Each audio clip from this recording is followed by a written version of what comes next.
Hey everyone, this is Jane with Barlow Herbal, and happy Sunday, January 26th of 2025. I have some awesome journaling thoughts to share with you today, so I'm just going to jump right into it.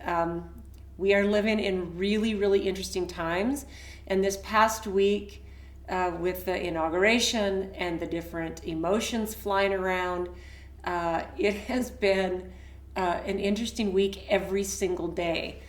So I'm just going to jump right in here. So at the very beginning of the week, I had some random thoughts come in as I sat with my journal and my little routine with my tea.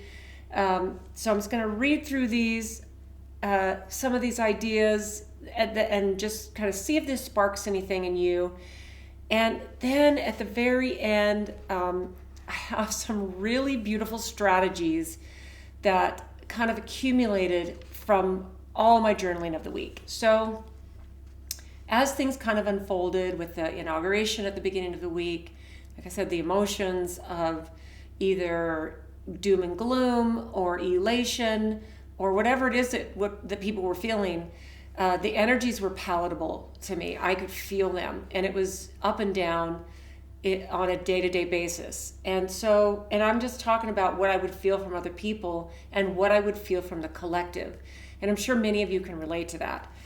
So keeping that in mind, these are some of the things that just kind of came in. Look at the bigger picture.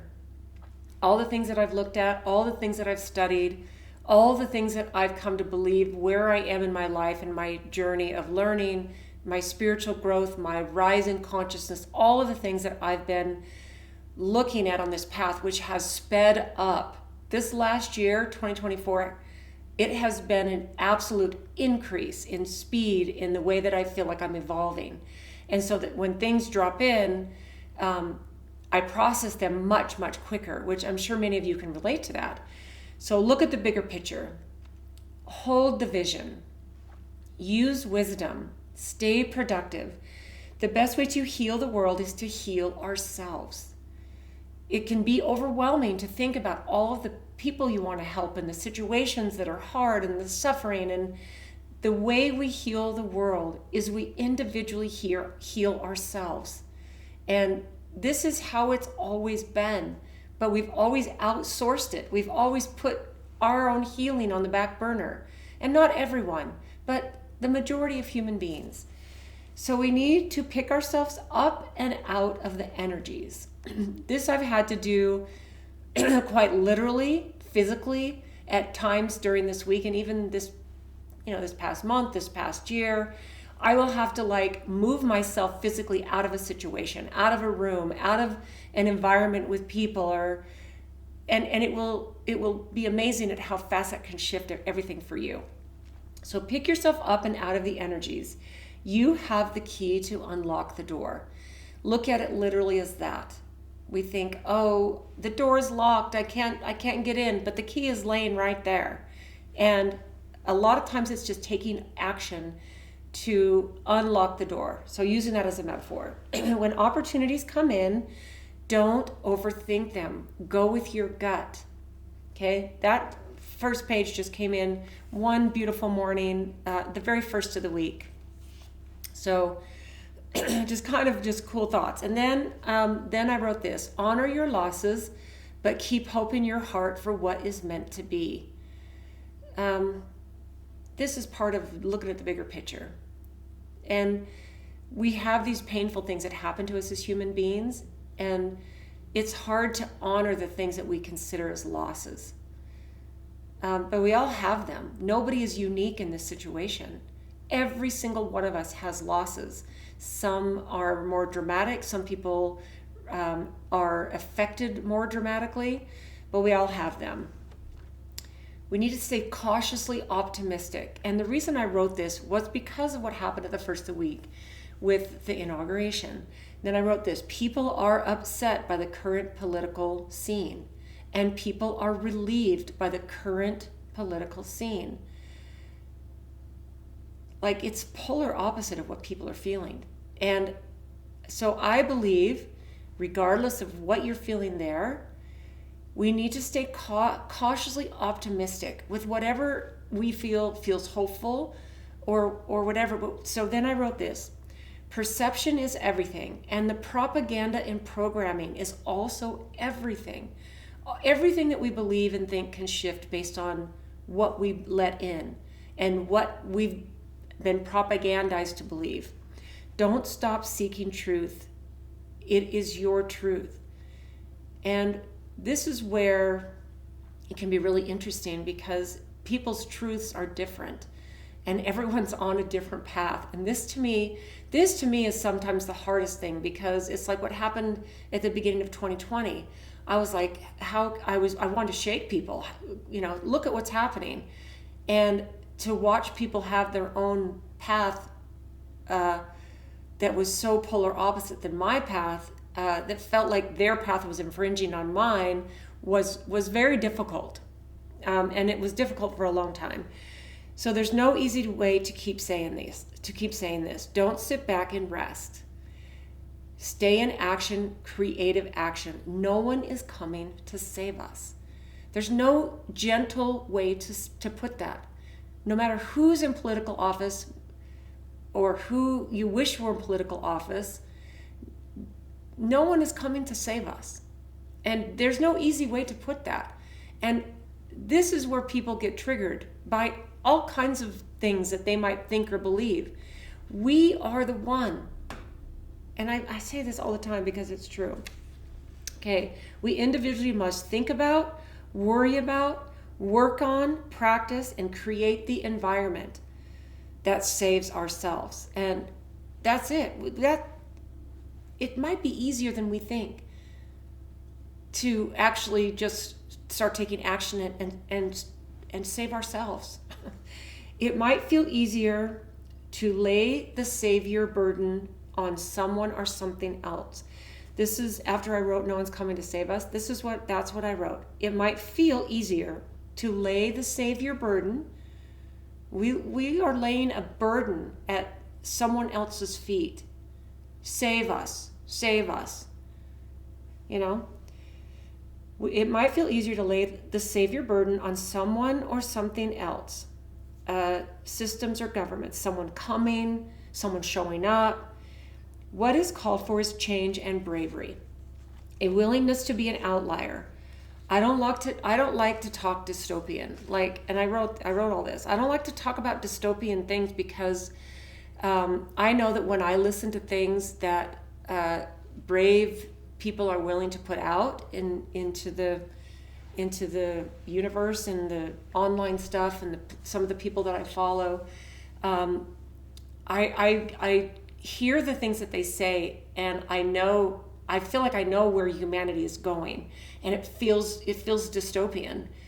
And then at the end of the day, I think, okay, I know there are so many people who feel the way I do and see the things I see and realize the potential and the power of our consciousness that can affect our human experience here. And it gives me a breath of fresh energy that I need. And I hesitate to say it gives me hope, because I think hope is something that's just, and I've said this before, but Jim Carrey actually said in a beautiful speech that hope is a beggar, because you're just hoping. You're hoping for something that will happen. But I think when I realize the potential that we are, it's not even the potential. It's like, what is? It's been so, for hundreds and thousands, maybe I don't know how many thousands of years, it has been so programmed into us that we are not worthy, and that we don't, we're actually, we are actually so powerful in our human collective consciousness and even our individual, that it serves the powers that be that keep us stuck and controllable, right? So what it's called for is courage and bravery, a willingness to be an outlier. I don't like to talk dystopian. I prefer to cultivate hope and higher consciousness.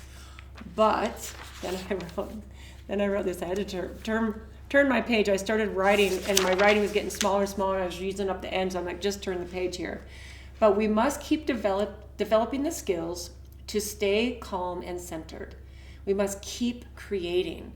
If we stay calm and centered, no matter what's happening chaotically in the world around us, and don't judge. I wrote, don't judge anything or anyone else.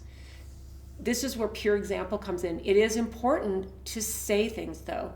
This is part of the courage and the bravery. We have to be willing to say something.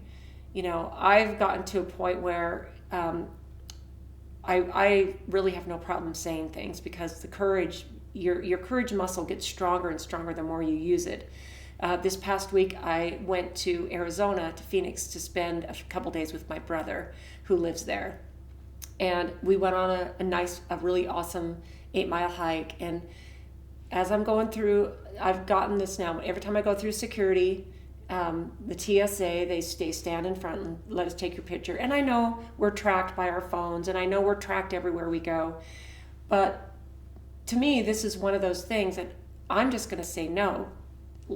Last year, when they put those little cameras in, have you stand in front of it to verify your identity, I just said, I don't want to do that. And the TSA guy just took my driver's license and checked me, and then I walked through. And as I was walking through, this was the very first time I did it, and I realized, because I said to him, it's not mandatory? And he's like, no. So I just said, oh, well, I don't want my picture taken. And so I walked through, and as I was walking through, he actually said to me, yeah, I wouldn't do that either. And it's like, I don't think we know that we have the option to opt out, because we're so used to people that we consider authority figures to tell us where to go. And think about what happens in school, in our education system. You have to raise your hand to go to the bathroom. You have to sit still and sit quiet. And it trains us from a very early age to not question anything. Just do what people in authority tell you to do. So I'm not sure why I brought that up, but it felt like it fit right there. So then I wrote down some strategies, because I'm like, okay, here's all these things that started feeling like they were relevant. And then it's like, okay, I need to share some things that I feel are strategies. So the very first thing I wrote about this in a really short list, before I go into my little bit longer list in this, is to stay away from the crowds. I'm not a big sports fan. I never have been.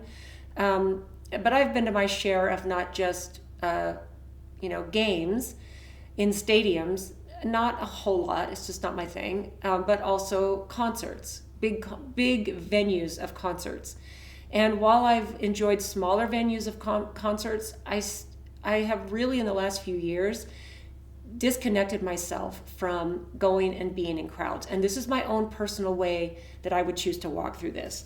So stay away from crowds, minimize and organize my stuff. I've been really on a beautiful roll with this, and I've really enjoyed it. It's been fascinating. Shop local and eat seasonal. Keep doing inner work so that nothing rattles me. Meditate, do breath work, lighten my eating to keep my body light and my mind sharp. I have a very good friend who's fast-tracked himself on the enlightening, awakening journey, and he's like been amazing me. And it's kind of like every time I talk to him or even text with him, because he lives in another state. Very, very dear friend. And actually, this is maybe a beautiful time to tell this story of this friend. So about 27 years ago, I was managing a fitness center here in Salt Lake. It was a brand new gym that opened, and I was the manager. And a man came in and joined the gym, and I signed him up. And over the years that I was there, because I kept teaching classes even after I started my business, the herbal business, I was still teaching classes at this gym that I used to manage. So I signed up this man, and Wayne, if you're listening, this is for you, because it's such a beautiful thing. You are on a fast track for awakening, my friend. We're actually the same exact age. I think we're about 2 weeks apart. But he came in, he joined the gym, and over the years, we just almost immediately became very good friends. And we've kept in touch all of these years. And let me see, where was I going with this? Oh, so when we first started having some in-depth conversations about who we are and where we grew up and where we were from, we realized that his dad met my dad at a cancer clinic in Mexico. And my dad put his dad through a healing protocol of his that reversed his diagnosis and added, I can't remember how many years to his life. And when we discovered this, we were like, oh my goodness, I can't believe that in a big city like this, at this one little gym, you and I could see and feel our soul connection almost right away, that there was something, when you get to know somebody and you feel their energy right away and you realize, okay, you're part of my soul tribe, it's very, very awesome. Well, this beautiful friend, the last probably year, and especially the last few months, we have been chatting on text almost daily, and it's been such a beautiful, beautiful thing. So here's some of my strategies and some thoughts prior to this. I wrote a list of, actually, I have 10 things, which is very cool. So I've realized that we are living in extraordinary times where every action, every choice, and every thought has profound consequences. The world is changing rapidly, and so must we. We must be so adaptable. This is not the time to wait and hope for someone who will fix things, or to lose ourselves in distraction. Those are the two main things. This is not the time to sit back and relax and hope and wait for someone to fix things, or to lose ourselves in our distractions. Mainly technology, We must awaken to our divine power that resides in each one of us, okay? But what does this really mean? It means looking at our life and asking, what am I doing today to build the future that I want to see? What beliefs and habits and fears am I holding on to that are keeping me stuck and small? Okay, so here's the thing. Here's the first thing. These are action steps that I believe will, take what resonates with you, maybe jot down some notes and start putting these things into practice. Question everything, especially your own beliefs. This one I think is extremely important because beliefs are dividing people more now than they ever have. I've, I wouldn't say permanently lost, but I've lost a couple of very close siblings in siblings that have pulled themselves completely away from the core group of us. And it stuns me. And so I think we must question our own beliefs, especially. We must get uncomfortable, and we must begin with the uncomfortable work of self-inquiry. Ask yourself this: why do I believe what I believe? Who taught me to think this way? And I need to ask, is it rooted in fear or is it rooted in truth? And you'll know truth when you hear it. And fear feels like fear. You'll know that. This is not about being cynical. Okay, it's about reclaiming our mind from the programming and the propaganda. That's all that is. We have to reclaim it. We have to reclaim our own mind. Oh, true freedom begins when we stop outsourcing our thinking and start exploring our own truth. Okay, so that's the first thing, is to question everything. Then we must take what I love to call radical responsibility for our energy. The energy we put out, we must take radical responsibility for this. Our energy is our currency.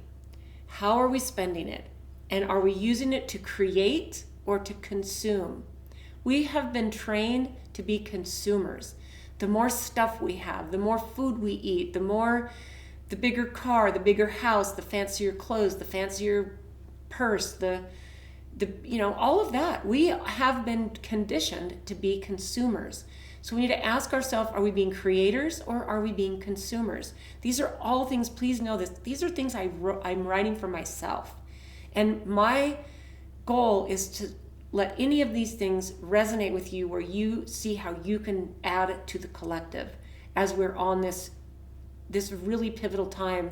I feel like these next 5 years are going to be extremely pivotal for us, for humanity.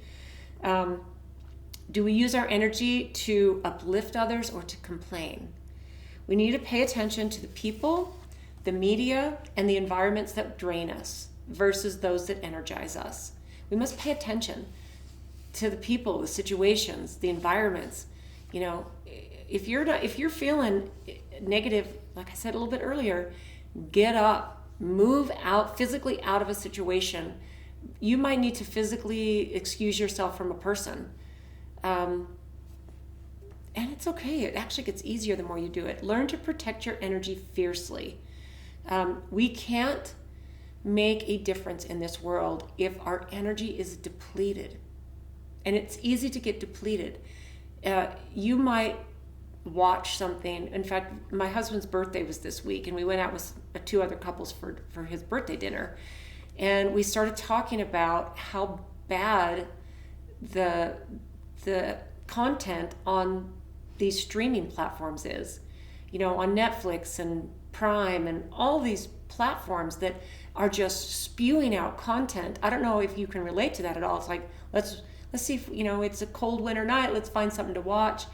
And we talked about this at dinner, and everyone was just, they all felt exactly the same, that there is so much crap out there. And it's better to read a good book, or to create, or to organize a room, or to sit and talk with each other, or sit in front of the fireplace, or sometimes it's maybe better just to sit in stillness, which we have lost our ability to do that. We get uncomfortable, and we get squirmy and itchy when there's nothing to do or no dopamine hit coming at us, right? So we need to learn to protect our energy fiercely. We cannot change the world if we're depleted. So the third one is we need to build real skills, not just knowledge.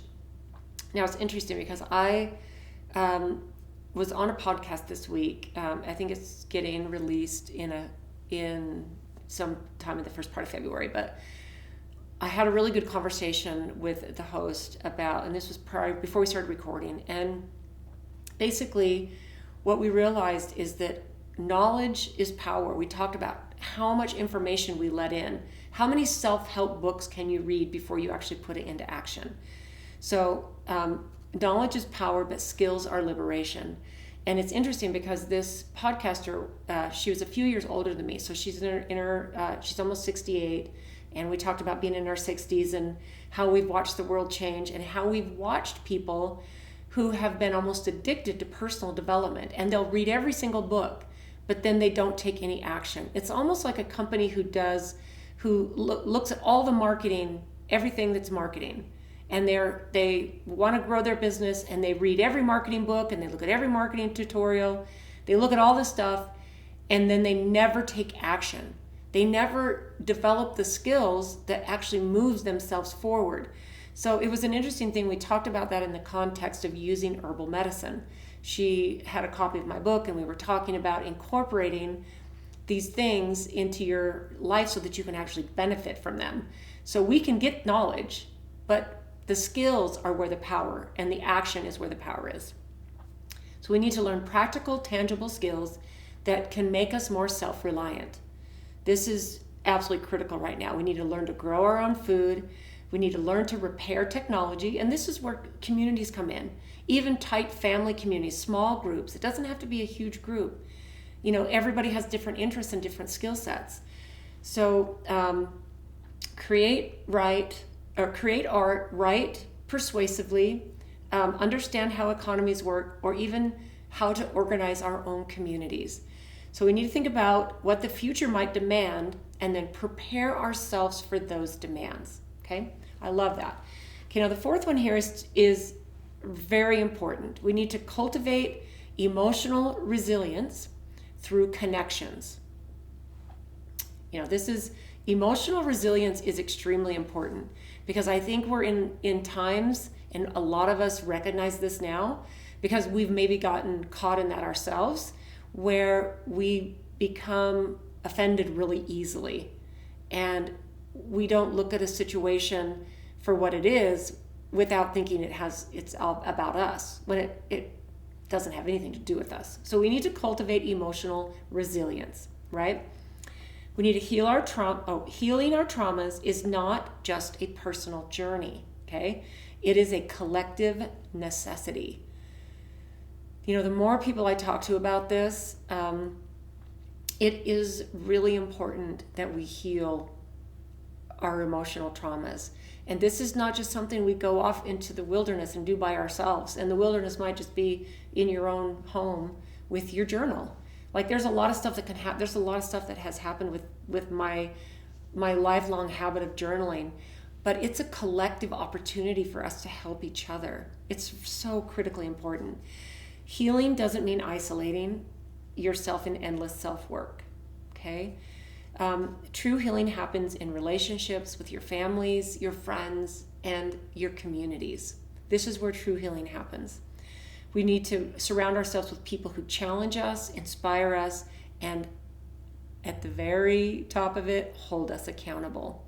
Because we change things when we're accountable for them, when we can change things. And if we know that we've got someone to be accountable to, it can make a big difference, right? So we can make strong communities like sanctuaries. And like I said, they don't have to be big. They can be in your own family with maybe a generation or two. They can be in your neighborhood, maybe with even half of your street, whatever. These are sanctuaries. You know, I was talking to my niece this week, and she feels even more, she feels that it's even more important now. And we were echoing this together with each other as we chatted on the phone. And I could feel the urgency in her voice that finding your tribe and finding your community and learning how to do these things and have these skills is at the utmost part of her priority list right now. And we were echoing each other in agreeing that this is the time. Because I think when these chaotic times, things are changing every single day. And if you are paying attention to some of even the headlines, and you realize the implications of what they mean, this is not a time to sit back on any level. Okay, now the fifth one here is to master the art of discernment. This is more critical than ever. There's a flood of information and disinformation in today's world. And from my perspective, it's extremely overwhelming. But it's becoming less overwhelming because my discernment antennas are extremely tuned in at this point. If I feel something is BS or whatever, I dismiss it right away. Okay? We need to develop the skills to sift the truth from the lies. Okay? No matter who is sitting in a government position, it doesn't matter. There's got to be some massive discernment. This requires our intuition and our critical thinking skills, and we have to have the courage to stand by the things that we believe in, our convictions. We have to put that courage muscle to work. And here's the thing, even when it gets uncomfortable, you think about going in the gym and like literally building your physical muscles. It's uncomfortable, and it gets easier. And I would say for me, it's actually a little bit more fun. I've been weightlifting for a long time, my whole adult life, and I look forward to it. I feel energy moving. I feel my muscles staying strong and getting stronger. And my thing is that I just have to remember to add new things in, because I'm a creature of habit like anyone else. I tend to do the same exercises over and over, and I might increase the weight a little bit here and there, but that's another thing. So mastering the art of discernment. Okay, now the next one is we need to, here's the title of this one. We need to turn fear into fuel.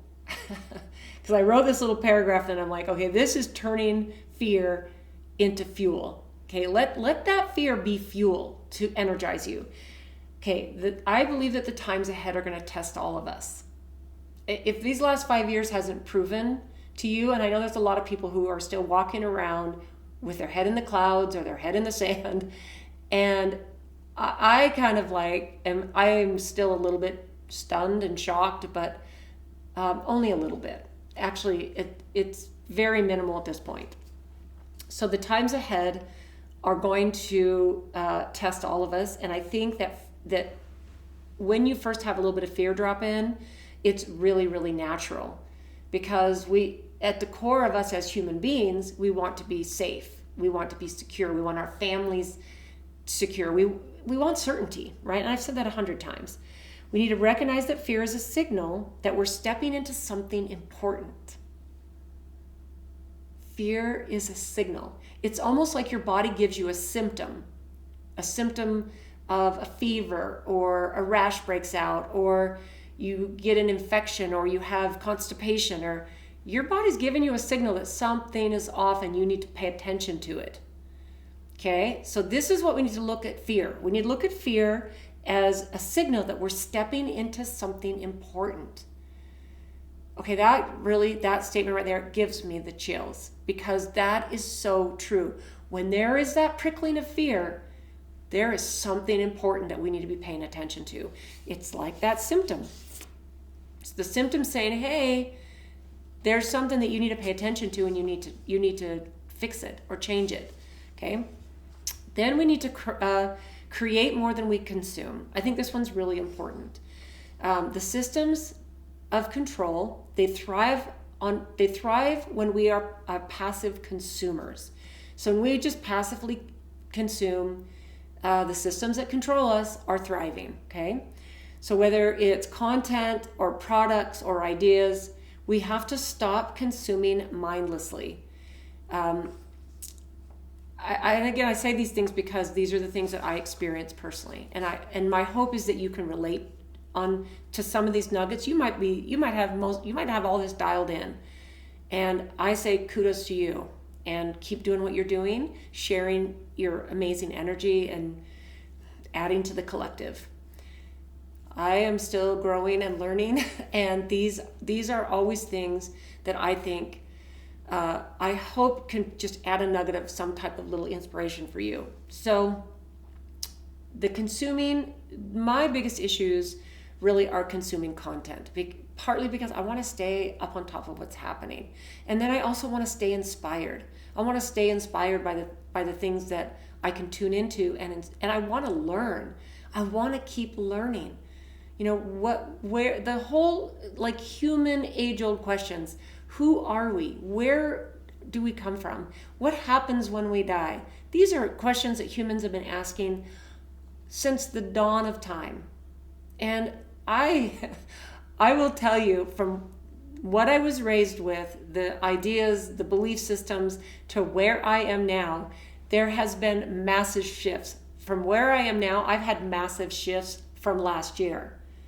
Last January, I would not want to go back to last January. There was crazy crap happening. And my belief systems and my learning and growing have changed. But I believe that we need to create more than we consume. And that's where all that came from. So we need to instead create. We need to write. We need to build. We need to innovate. We need to share. Every act of creation is an act of defiance and a seed for the future.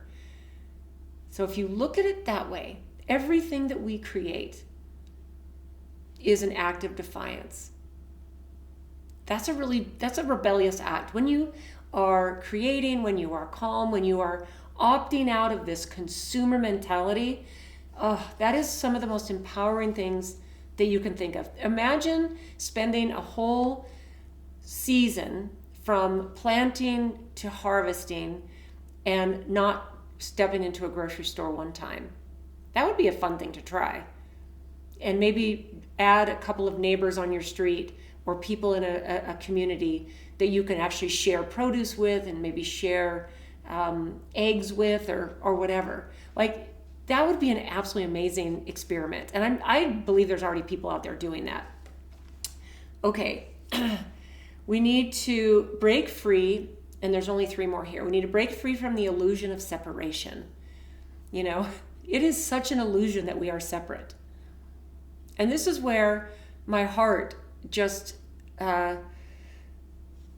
pushes out energy for my siblings who have separated themselves because there are belief systems that are different. It's like it's an illusion that we're separate. It's an illusion because it keeps us controllable. So for this part, I wrote this: one of the greatest lies we've ever been told is that we are separate from each other, from nature, and from the divine. The most importantly, from the divine. We have been told such a lie about that. This illusion keeps us fragmented and weak. Keeps us weak. We need to reconnect to the whole. We need to spend time in silence. We need to engage in service. And then we need to open our heart to something that's greater than ourselves. This connection, I believe, will guide us through anything. Anything that happens and has a potential to happen or not happen. Any chaos, that will guide us through anything. Okay, now the 9th one is this: we need to prepare and not panic. This was a gift I got from my parents as far as food preparation. Prepping for the last days or an emergency, whether it be a natural disaster or hard times where you maybe need to have some food storage that you can lean back on for a little while. So, and that's just one piece of it. So for this prepare not panic, I wrote this: the coming years may be intense, but we need to look at them as an opportunity. Okay? We need to prepare ourselves physically, emotionally, and spiritually. We need to build resilience into our lives. Do hard things. We need to learn basic survival skills. We need to reduce our dependence on fragile systems. And nurture a mindset that can adapt to change. If we can nurture a mindset that when something comes at us from left field, we don't fall apart. We can adapt. We're resilient. And this is a piece of humanity that I think has really come to the forefront as the modern world has made things easier for us. The whole, consumerism thing. Preparation is not being pessimistic. From my perspective, when you are prepared, you are using wisdom. That's pure wisdom. Now, the last thing I wrote is we need to live our lives knowing that we are the answer. We are the answer. We are the ones we've been waiting for. This is how we need to live it. So we need to stop waiting for the right leader or the perfect opportunity or the perfect conditions or the perfect situations or the perfect people or more money to come or a better job. We need to stop waiting for that. Take care of all the stuff. Do what you can to take care of your families on whatever that looks like for you. But realize that we are the answer. We are the one we're waiting for. Okay? Everything you need is already within you. You are the hero of your own story. So act accordingly. Act that way. It's like when you can repeat that mantra to yourself often enough and realize that you are the one you're waiting for. You are the hero of your own story. And you might not believe it at first. You might think that's a whole bunch of bull. But if you can put that into your awareness, write it on a note card, keep it in your wallet or your purse, put a sticky note on your computer. I am the one. I am the hero. I am the one that controls my story. When you live as though you are the answer, you will inspire others to do the same. You don't have to say anything or preach to anyone else or judge anyone else. Show them. Show them what it looks like. Don't get triggered by things people say. All of the stuff. This is how movements begin, and this is how I believe the transformation will continue to grow. There are more of us out there than we know. So definitely don't lose hope in that, because I'm lucky enough I have access to many people all around, just so emails, phone calls, friends that I've connected with that are all over the world and all over the United States, that there are more of us than you know. And let that fill your heart with so much joy that humanity is in this beautiful space. Okay, and I'm going to end this with this. This is what I wrote to tie this all up. So despite the challenges that might feel like are ahead, just know this. Humanity is resilient. Okay, we have survived great storms. We've survived really horrific things that have happened throughout humanity, and we will survive this one. I believe that to the very depth of my spirit and my soul. But survival is not the goal. Okay? The goal is to awaken, to thrive, and to break free from the chains of fear and limitations. So the goal is not just go, oh, we survived, we barely survived. Thrive.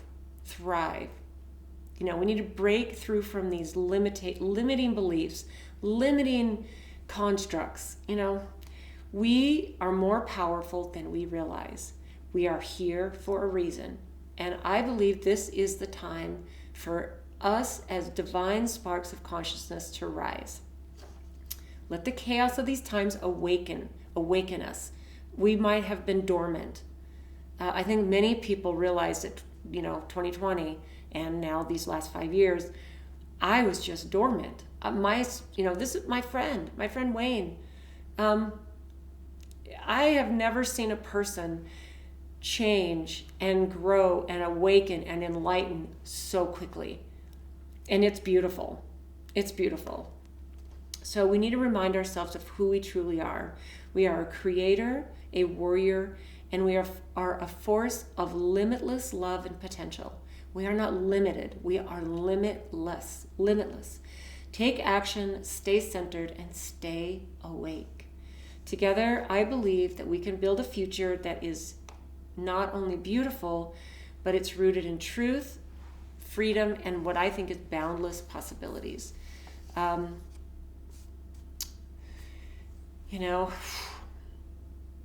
Let's, I really don't know what else to say after that. It's like, let's wrap up this final week in January of 2025, maybe with this thought, eyes wide open. Keep your eyes wide open. Do not let, if you have a relieved feeling about this current administration that came in, I would really encourage you to stay awake and stay aware. Keep on your toes. Keep on your feet. Maybe sit down with each of these 10 things and write out some ideas how you can incorporate this. But I would love to know what you think about this. I am almost 43 minutes in. Well, thank you for listening. Thank you so much for being here. It's a wonderful little Sunday journey I've put myself on these last more than 3 years now, and I am grateful for every single person who tunes in. I appreciate your feedback, and even if you're listening and you never pipe in, you never respond, I don't care. If I have one little spark of inspiration that I can give you at anything you listen, then my mission is accomplished, because I am right on this journey with you.